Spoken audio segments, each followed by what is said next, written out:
Assalamualaikum warahmatullahi wabarakatuh. Alhamdulillah wassalatu wassalamu ala ibni abdillah amma ba'du. Para sahabat bisikan dari langit yang dirahmati oleh Allah Subhanahu wa taala. Dimanapun kalian berada, semoga tetap dalam perlindungan Allah Subhanahu wa taala. Amin amin Allahumma amin.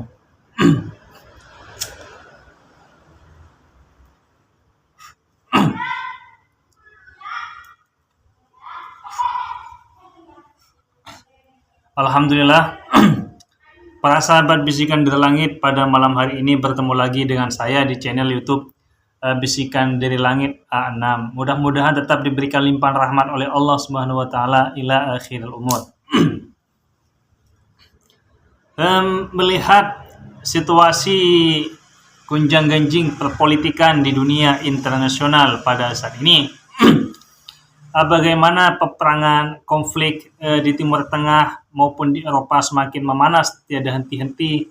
Kita lihat bagaimana Ukraina dan Rusia sampai saat ini tidaklah selesai-selesai berperang. Bagaimana Zelensky, Presiden Ukraina, dan Presiden Vladimir Putin, Presiden Rusia, sampai saat ini tidak menghenti-hentikan peperangan tersebut, hingga banyak menelan banyak kerugian-kerugian baik di bidang nyawa maupun dalam persoalan ekonomi. Sehingga ini adalah saya kira adalah sebuah kiamat kecil-kecilan yang akan menghambat pada kiamat besar nanti ketika peperangan ini merambat kemana-mana sehingga terjadilah perang dunia ketiga. Dan itu terbukti bagaimana Barat melakukan bantuan-bantuan besar seperti apa yang dikatakan oleh pejabat Amerika Serikat, misalkan Donald Trump yang mengatakan bahwa ketika Zelensky itu pergi ke Amerika, lalu dia membawa uang triliunan rupiah untuk membiayai perang negaranya ketika melawan Rusia yang dipimpin oleh Vladimir Putin. Dan peperangan tersebut saat ini juga tiada henti-henti terjadi di Timur Tengah. Bagaimana konflik Israel-Palestina ini juga meluas sekali. Bagaimana Israel pada saat ini bentrok dengan Yaman, bentrok dengan Hizbullah yang ada di Lebanon, juga bentrok dengan militan yang ada di Irak, sehingga menimbulkan gejolak yang sangat besar sekali, yang mampu melibatkan banyak negara untuk berkonflik di medan tempur, seperti negara-negara Eropa seperti Amerika Serikat, Inggris, dan beberapa sekutu-sekutunya yang jelas. Ini adalah sebuah negara yang mendukung jelas-jelas terhadap Israel untuk berperang melawan Hamas di Palestina, Hizbullah di Lebanon, dan juga Iran.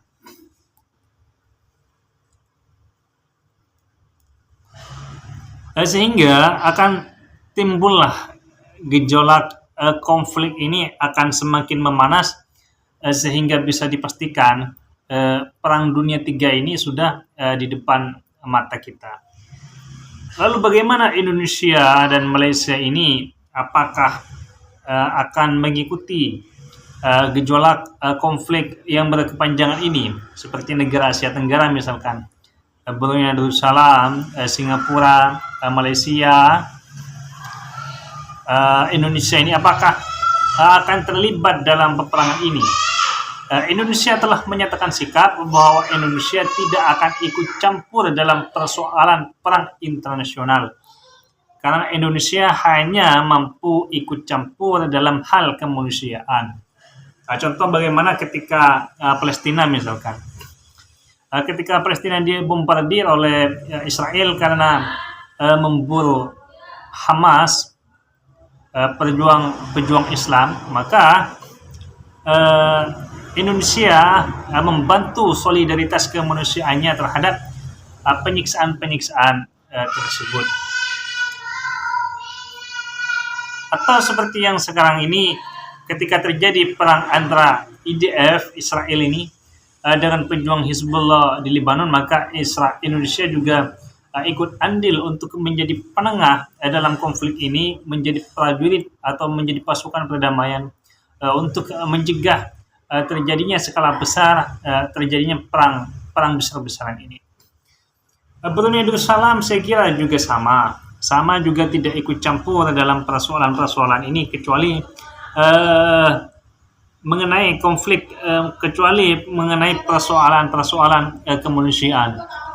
Kalau Singapura ini jelas Singapura ini lebih dominan, lebih condong membela terhadap negara Israel.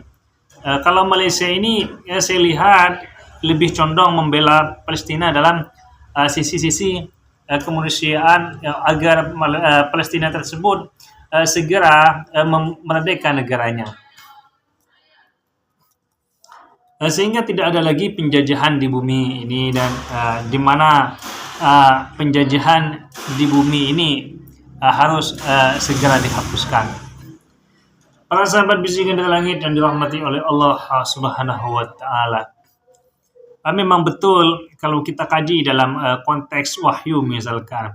Saya seringkali berbicara tentang surat Al-Baqarah ayat 30.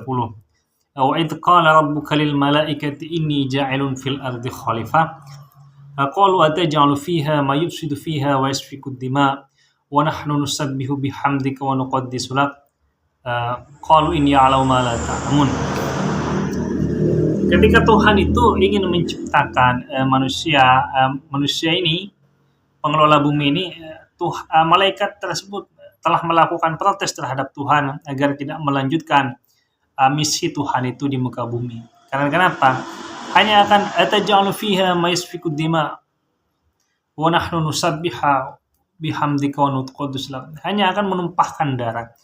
Maka betul apa yang dikatakan oleh malaikat tersebut bahwa sang pengelola bumi ini hanya akanlah menumpahkan darah. Dan itu terjadi sejak zaman Qabil, sejak zaman keturunan Nabi Adam alaihissalatu wassalam, di mana Nabi Sid pada saat itu melakukan perjuangan-perjuangan besar untuk menegakkan keadilan-keadilan di muka bumi ini.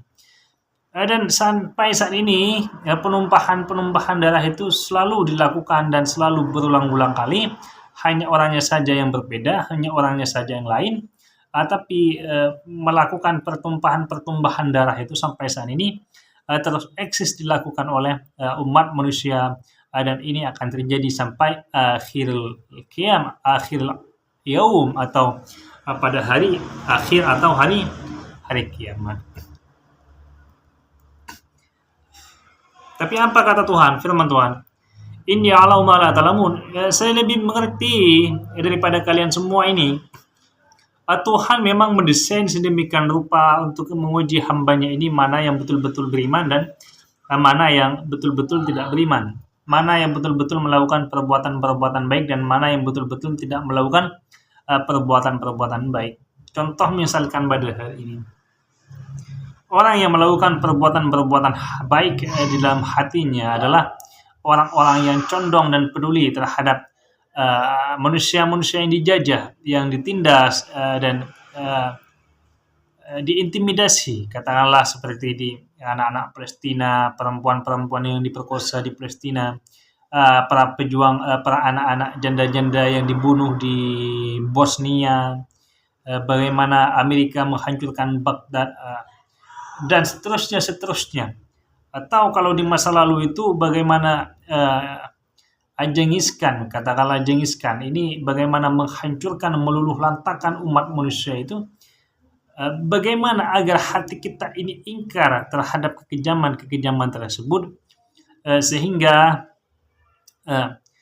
ingkarnya tersebut adalah merupakan kebaikan-kebaikan manusia yang memang sengaja didesain oleh Tuhan untuk menguji manusia di muka bumi ini, apakah mereka berpihak pada ketidakadilan ataukah mereka berpihak pada kedzaliman. Sehingga desain Tuhan ini harus kita hati-hati untuk